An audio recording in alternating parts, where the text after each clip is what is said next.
कक्षा 6 व 7 कार्य पत्रक 81 गद्यांश पद्यांश को पढ़कर समझ के साथ उत्तर दे पाएंगे। तो ध्यान से पढ़ो इसको। तीनों सहेलियां राधा, कविता और शुचि श्रीनगर हवाई अड्डे से बाहर आई तो उनके टैक्सी ड्राइवर ने सलाम वालेकुम कहकर स्वागत किया। उनकी टैक्सी लेह लद्दाख के लिए रवाना हुई। लंबा सफ़र करते हुए वे कारगिल गोम्पा पहुंची। मोनेस्ट्री में भीतर प्रवेश करने से पहले कुछ लद्दाखी लड़कियों ने मुस्कुराते हुए एक हाथ आगे बढ़ाते हुए कहा, जुले जुले।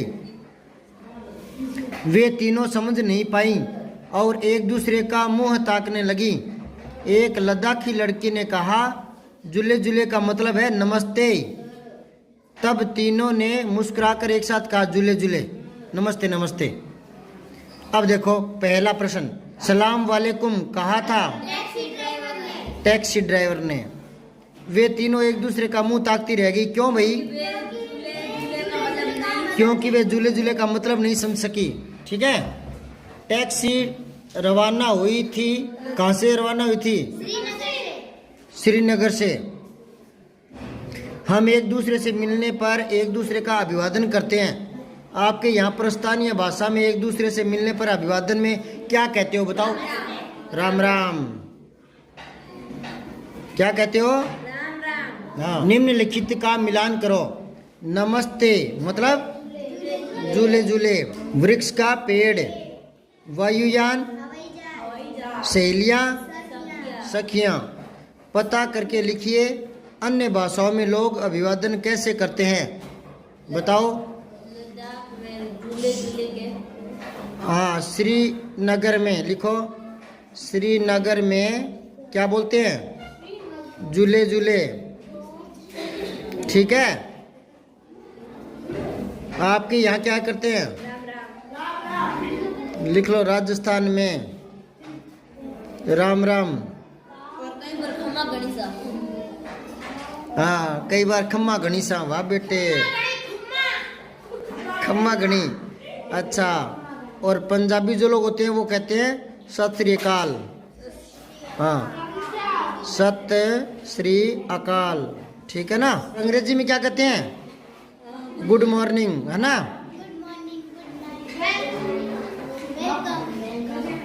ठीक है।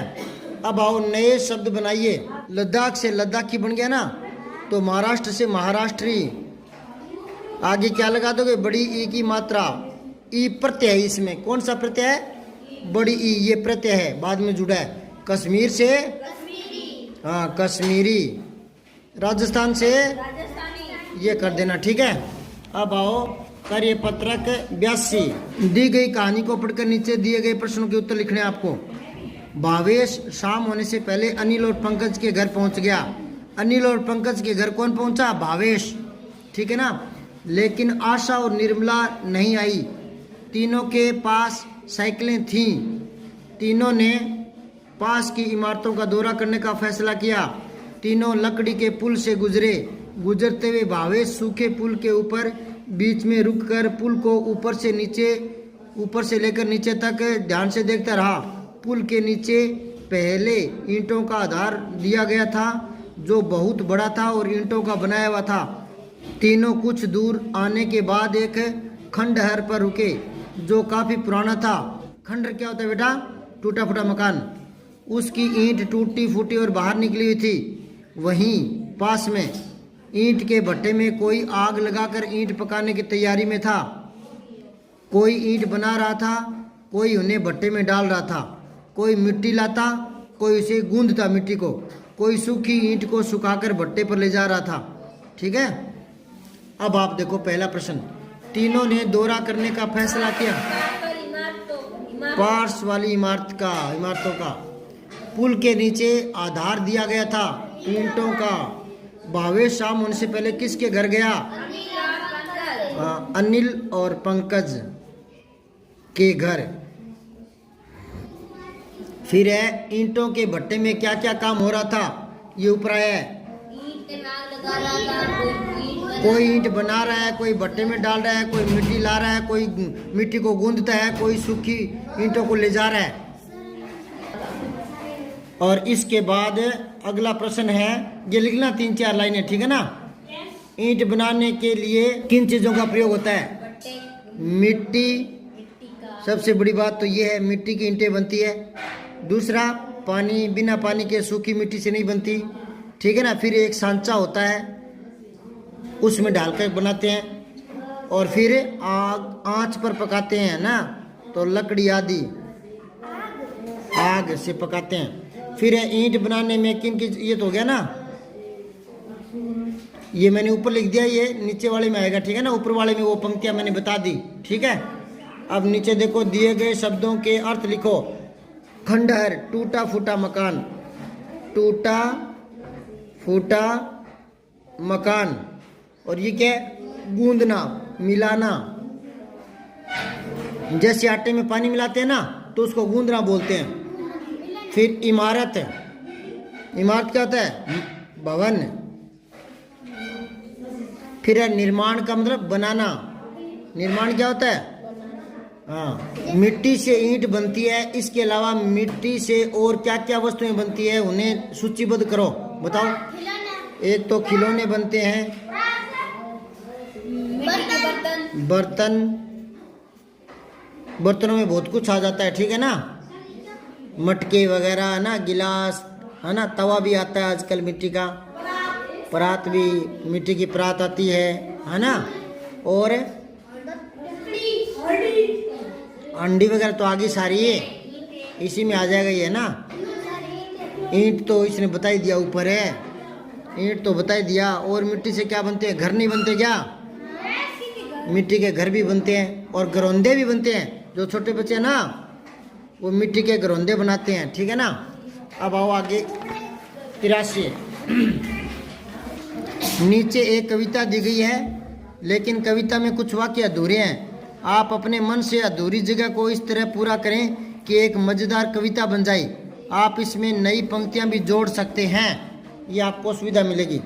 तो ये देखो, तिकोने तुम समोसे भाई, तुमने सारी चीजें खाई, आलू और मिर्ची खाई, ठीक है ना। खाया सारा मैदा मसाला, है ना। मुंह तो छोटा सा है, लेकिन तेल सारा पी डाला। तिकोने तुम समोसे भाई, गर्मा गर्म खाया है सब कुछ, चाय मांगते अलग भाई।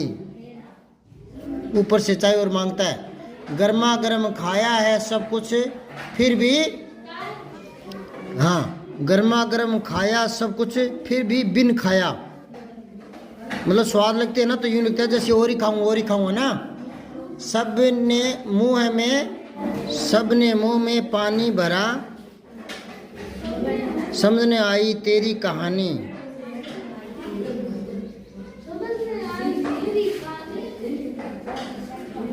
इसमें ना तुक मिलानी है। सबने मुंह में, सबके है ये, सबके मुंह में आया पानी, यूं है ये, आया पानी, समझ न आई तेरी कहानी। ये तुक मिलाना है। तो ये यहाँ है ना, ने नहीं, सब के करो, यहाँ के कर लो। सबके मुंह में आया पानी, समझ न आई तेरी कहानी, यूं होगा ये, ठीक है ना। ये सब ने से चक्कर में डाल दिया था, सब ने नहीं, ये सब के है, ठीक है। अब तुक जुड़ गया, समझ आई कि नहीं आई?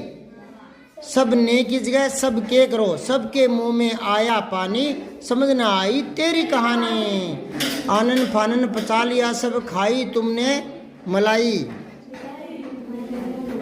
तिकोने तुम समोसे भाई, तुक मिलाना है। अब है आगे देखो, और है 20 कचौड़ी पूड़ी 30। ध्यान से सुनो, कचौड़ी कितनी? 20, पूड़ी कितनी? 30। 20 कचौरी पूड़ी 30, दही बड़े खाए 31, 3 बार रबड़ी खाई, खीर कटोरे भर खाई, फिर भी भूखा का भूखा भाई, फिर भी भूखा का भूखा भाई, ठीक है। लाला सब कुछ खा कर के बोले यूं मचल करके नहीं खिलाया, हलवा हलवा नहीं खिलाया है, भूखा मुझे उठाया है। यूं कर देना। अब ये क्या कह रहा है कि कहानी रूपांतरण, इसी की कहानी बना दो। पहले मैं दोबारा पढ़ देता हूँ, फिर इसकी कहानी बनाएंगे। क्या कह रही है कि तिकोने तुम समोसे भाई तुमने खाई, सारी चीज़ें खाई, आलू मिर्ची है ना, ये सारा अलग चाय मांगते ये वो ना, तो इसकी कहानी बनाओ। लिखो, हलवाई ने आलू मैदा मिर्ची आदि से समोसे बनाए, है ना। तिकोने तिकोने समोसे स्वादिष्ट लगे, तिकोने समोसे सुंदर बने, सुंदर बने। गरम मसाला तेल सब खर्च हो गया। ये कहानी लिखनी है इसी कविता की, ठीक है ना। समोसे देखकर देखकर हर किसी के मुंह में पानी आ गया, मुंह में पानी आ गया। तो ये आपको लिखनी है छोटी सी कहानी। अब इसकी कहानी बनानी है, इसकी कहानी बनाओ। ये लाला की बात है, इसने क्या कुछ खा लिया है ना। तो लिखो, एक बार लाला जी ने 20 कचौरी 30 पूड़ी 31 दही बड़े खा लिए तथा ऊपर से रबड़ी मलाई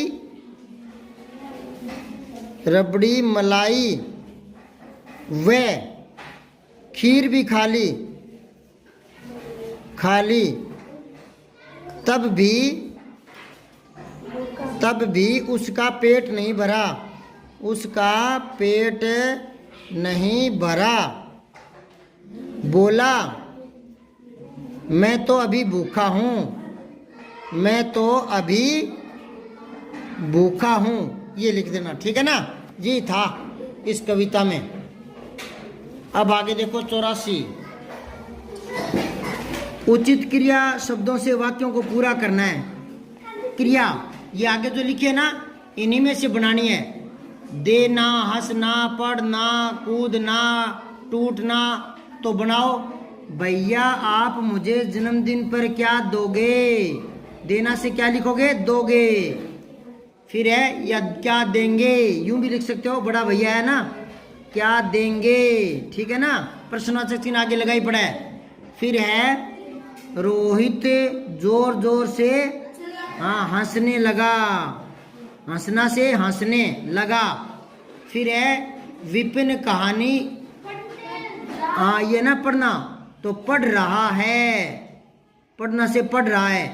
आराध्य सीढ़ियों से कूद रहा है, कूदना से कूद रहा है। आंधी में पेड़ टूट गया, टूटना से टूट गया। फिर दूसरा प्रश्न देखो, उचित क्रिया विशेषण का उपयोग करके वाक्य को पुनः लिखना है। क्रिया विशेषण क्या होते हैं बेटा? क्रिया के पहले आते हैं और क्रिया की विशेषता। Very good. तो अब यहाँ देखो, ये कह रहा है उचित क्रिया विशेषण का उपयोग करके वाक्य को दोबारा लिखना है। तो यहाँ क्रिया विशेषण कहाँ डालोगे? क्रिया से पहले तो डालो, गाय बैठी है, गाय छाया में बैठी है, गाय छाया में बैठी है। ये स्थानवाचक क्रिया विशेषण हो गया, ठीक है ना। अब आओ, बच्चा सो रहा है, सोने से पहले बच्चा आराम से सो रहा है, बच्चा आराम से सो रहा है, ठीक है। फिर है मुझे कुल्फी खानी है, तो यहाँ क्या जोड़ोगे? अरे ठंडी कुल्फी नहीं करनी बेटा, वो तो कुल्फी की विशेषता आ जाएगी, वो तो विशेषण आ जाएगा। ये कह रहे हैं क्रिया विशेषण है, क्रिया से पहले जोड़ो। मुझे कुल्फी खानी है, तो खानी से पहले जोड़ो। मुझे कुल्फी रोज खानी है, मुझे कुल्फी, या आज जोड़ दो बोले ना, मुझे आज कुल्फी खानी है ना, आज भी जोड़ सकते हो, या रोज भी, रोज खानी है। मतलब है खानी से संबंधित होनी चाहिए। आप तो कह रहे हो ठंडी कुल्फी, तो वो तो कुल्फी की विशेषता बता रहे हैं, तो वो तो विशेषण हो जाएगा। समझ में आए कि नहीं है ये आपके? अभी ठंडी लगाने से क्या बनेगा? विशेषण है। और आपको क्या लगाना है? क्रिया विशेषण है, क्रिया से पहले। अब इसमें जोड़ो, चपरासी ने घंटी बजाई, कहाँ क्या शब्द जोड़ोगे? चपरासी ने घंटी जोर से बजाई। हाँ, जोर से बजाई, जोर शब्द जोड़ देना बीच में, बाकी वैसे ही आ जाएगा। अब देखो तीसरा, इस वर्ग पहली से क्रिया शब्द चुनकर लिखिए, ठीक है ना, और किसी 4 शब्दों का वाक्य में प्रयोग भी कर देना। तो पहले तो क्रिया विशेषण जोड़ो, छांटो इसमें से, नहीं पहले इसमें क्रिया शब्द छांटो। क्रिया शब्द क्या है? एक तो सजाना, लिख लो यहाँ, सजाना लिख दिया। अच्छा, फिर है ये इधर है, इसी में है जाना, वेरी गुड, जाना इसी में बन गया। फिर और देख लो, खेलें, या ना खेलें, एक है खेलें। और देखो क्या क्या कला क्यों है? एक ये रहा बनाए, बनाए बनाना, ठीक है ना। एक है दिखाए, दिखाए। और देखो इस साइड में और लिखो, एक ये रहा सुनाना, सुनाना, ठीक है ना। एक ये रहा जीतना, जीतना, मैं बोल रहा हूँ लिखते जाओ। एक ये रहा दौड़, है ना, वैसे दौड़ तो नहीं होता, दौड़ना होता है ना, इसमें ऊपर वाला जोड़ दो भले ही, है ना, दौड़ना। और क्या है? हैं? कहाँ है नहाना? नाना, नाना क्यों है? सुन को नहीं क्या क्रिया छांटनी है, नाना क्रिया है गे, नाना तो संज्ञा शब्द है, क्रिया। एक ये रहा झूले, अरे खेलने तो लिख दिया ना। एक और ये रहा गाना, गाना, ठीक है ना। और ढूंढो, एक ये रहा उड़ाना, ठीक है ना, नाचना का है। अब इनमें से 4 को पकड़ो और वाक्य बनाओ, सजाना से बनाओ। हमने हमारी कक्षा को सजाया है, ठीक है। दूसरा जाना से, हम कल जयपुर जाएंगे, ठीक है। फिर आप खेलना से, हम फुटबॉल खेलते हैं, ठीक है, कुछ भी बना लेना।